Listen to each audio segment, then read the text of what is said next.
Assalamualaikum semua. Jom kita buat garlic honey chicken popcorn. Masukkan chicken popcorn dalam air fryer. Masukkan kentang yang dibelah dua. Spray sedikit minyak.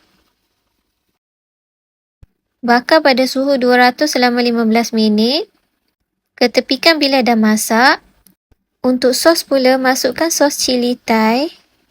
Sedikit madu. Dr. Spice garlic seasoning. Sedikit kicap. Kacau rata.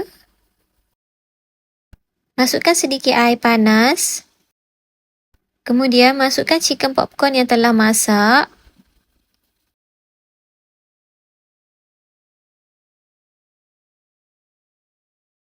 Gaul rata sehingga sebati.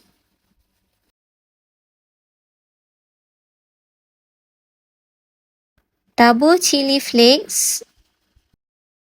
Gaul biar sebati. Siap dihidang bersama kentang, salad, cherry tomato dan timun. Satu hidangan lebih kurang 500 kalori. Selamat mencuba.